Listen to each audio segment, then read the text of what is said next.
Toprak, bintang yang namanya memang sedang naik daun nih.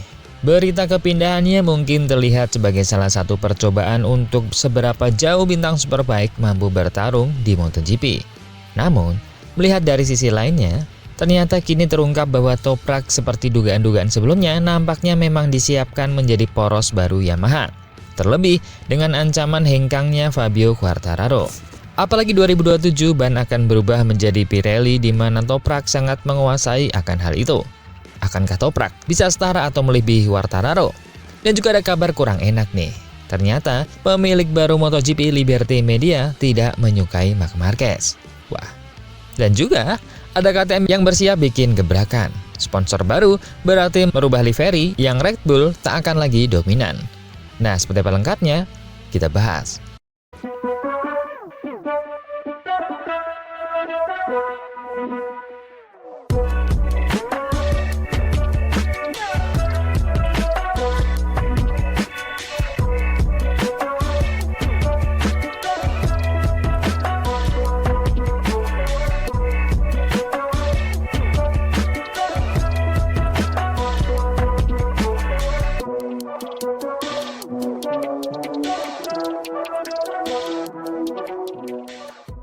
Jangan sampai ketinggalan update tentang MotoGP dari TNT. Dengan cara ketik hashtag MotoGP di kolom pencarian agar kamu bisa mendapatkan pilihan berita menarik yang kamu cari. Banyak pihak mengira kedatangan Toprak Razgatlioglu ke MotoGP hanyalah langkah ekspansi Yamaha dalam memanfaatkan popularitas sang juara Superbike.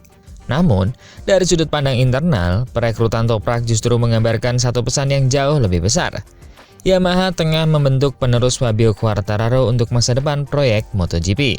Jack Miller, rekan tim Toprak di Pramac Racing, mulai musim depan mengungkapkan bahwa gaya berkendara pembalap Turki itu bukan lagi sekedar alternatif, tapi senjata baru yang ingin dibangun Yamaha. Bagi Miller, kehadiran Toprak benar-benar diprogram untuk membantu Yamaha keluar dari era Quartararo dan memasuki siklus pengembangan baru menuju 2026-2027. Toprak melakoni debut publiknya di M1 pada uji coba Valencia bulan lalu dan langsung menjadi rookie terbaik di peringkat ke-18. Tidak ada ekspektasi besar untuk hasil musim pertamanya, karena fokusnya jelas, memulai fondasi motor Yamaha 2027 yang akan dipadukan dengan ban Pirelli. Transisi ban dari Pirelli ke Michelin di MotoGP memang akan menjadi tantangan besar tahun depan. Tapi Miller percaya, Toprak akan beradaptasi dengan cepat berkat statusnya sebagai pembalap dunia.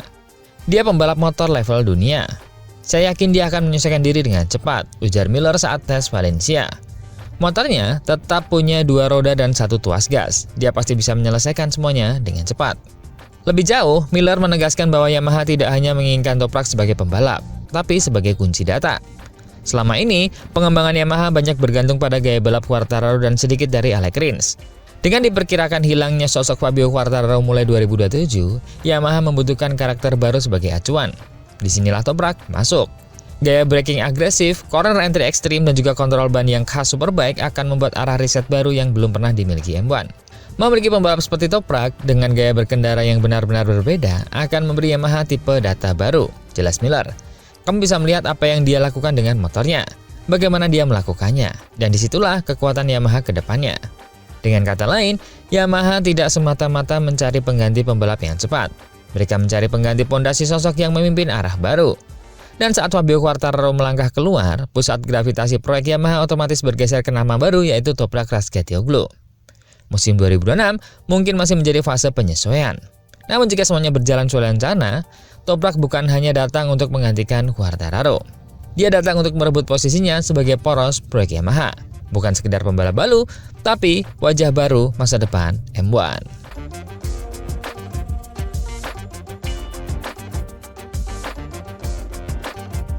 Berita kedua, ada Liberty Media nih, sang pemilik MotoGP saat ini ternyata terang-terangan mengatakan tidak suka dalam tanda petik ya terhadap Marc Marquez.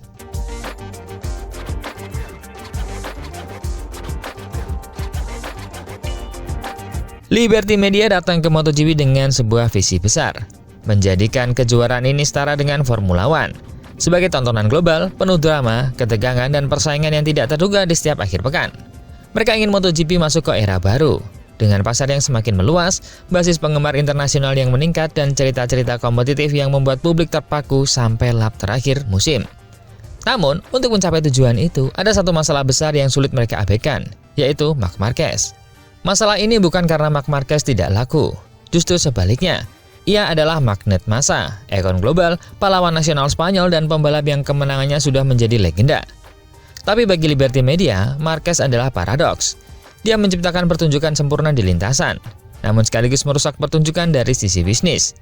Dominasi ekstrimnya membuat akhir cerita terlalu cepat, terlalu pasti, dan terlalu bisa ditebak. Padahal model bisnis baru MotoGP membutuhkan ketidakpastian dan kejutan untuk dijual ke pasar global. Musim 2025 menjadi alarm paling jelas. Dalam comeback heroiknya bersama Ducati GP25, Marquez memenangkan 11 Grand Prix, 14 sprint race, dan mengemas rekor gila 15 kemenangan beruntun. Bagi fans, itu adalah pegelaran kekuatan super. Tapi bagi Liberty Media, itu adalah bencana pendapatan. Karena setiap kali Marquez ada di grid, balapan seperti sudah diputuskan sebelum lampu start padam. Inilah sisi tidak suka Liberty Media terhadap Marc Marquez. Bukan benci terhadap sosoknya, tapi benci terhadap dominasi tunggal yang menghilangkan ketegangan kompetitif. Ironinya terlihat jelas saat Marquez cedera di Indonesia dan absen hingga akhir musim. Dalam kurun waktu singkat itu, MotoGP berubah menjadi hiburan yang tidak bisa ditebak. 6 pemenang berbeda dalam 7 balapan. Ducati melemah, Aprilia bangkit, klasemen bergejolak, dan setiap minggu terasa seperti perjudian yang penuh adrenalin. Inilah tipe drama yang ingin dijual Liberty Media. Pertarungan gelar hidup dan mati, kejutan yang menghebohkan, dan banyak nama besar dari berbagai negara saling berebut tahta. Masalahnya, Marc Marquez masih ada, masih tajam, dan belum menunjukkan tanda-tanda menurun. Di usia 32 tahun, dia tetap lapar kemenangan dan makin kuat secara mental setelah comeback dan cedera. Ducati ingin mengulang dominasinya, dan skenario gelar juara dunia ke-10 pada 2026 terlihat hampir seperti garis takdir. Di titik ini, konflik menjadi sangat jelas. Semakin Marc Marquez menang, semakin stagnan nilai komersial MotoGP. Prestasi sang legenda justru bertolak belakang dengan pertumbuhan bisnis yang disusun Liberty Media. Karena itu, peta masa depan MotoGP mulai diarahkan ke wajah-wajah baru. Toprak Razgatlioglu, Fermin Aldeguer, Marco Bezzecchi, Pedro Acosta, Jorge Martin, hingga Alex Marquez mulai diorbitkan sebagai kandidat generasi baru yang bisa membawa cerita segar. MotoGP membutuhkan lebih banyak pahlawan, bukan satu kaisar abadi. Sayangnya, realitas di track berkata lain. Tak satu pun dari nama-nama itu sejauh ini mampu menjatuhkan Marc Marquez secara konsisten. Pertanyaan besar pun perlahan bergeser. Bukan lagi siapa yang bisa mengalahkan Marc Marquez, tapi bisakah rencana bisnis Liberty Media berjalan jika tidak ada yang mampu? Misi globalisasi MotoGP dan kejayaan abadi Marc Marquez saling bertabrakan dari dua arah yang berlawanan. Di satu sisi, ada atlet terhebat generasinya yang menolak untuk berhenti menang. Di sisi lain, ada raksasa industri hiburan yang ingin merombak kompetisi agar lebih dramatis dan lebih menarik dan pastinya menguntungkan.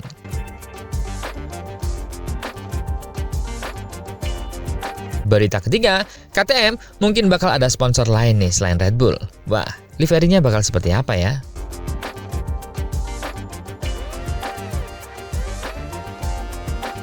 Kabar besar berhembus dari kubu KTM.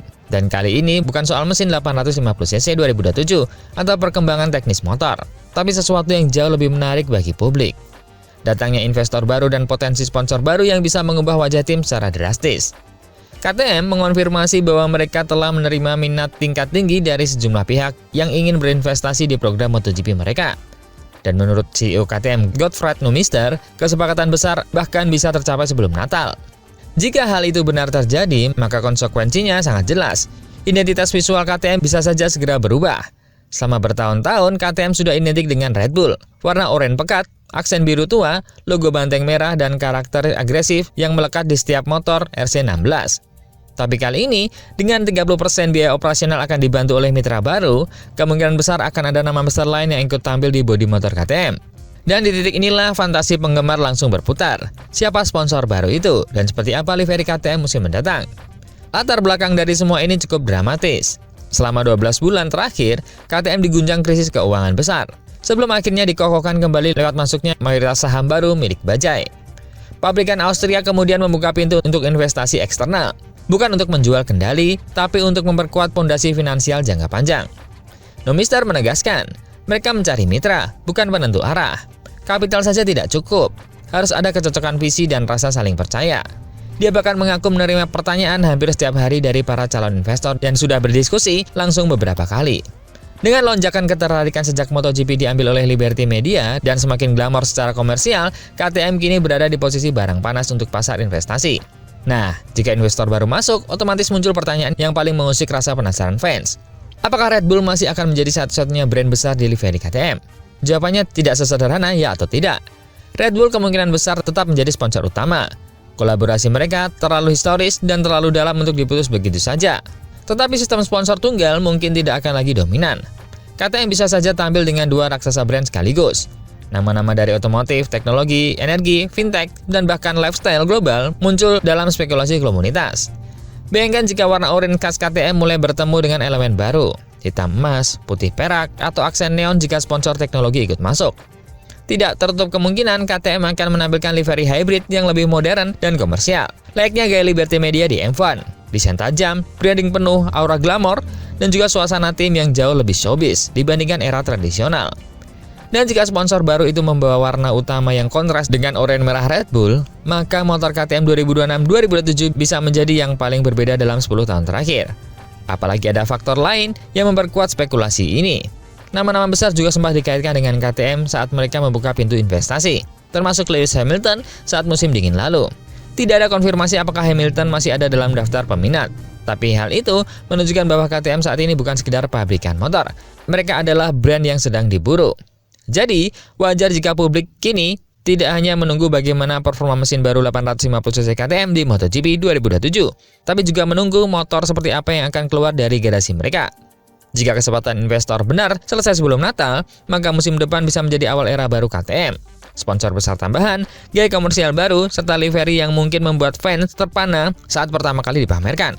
Dan kalau itu terjadi, satu hal yang pasti, KTM bukan hanya ingin cepat, mereka ingin tampil mencolok, dan MotoGP siap menjadi panggungnya.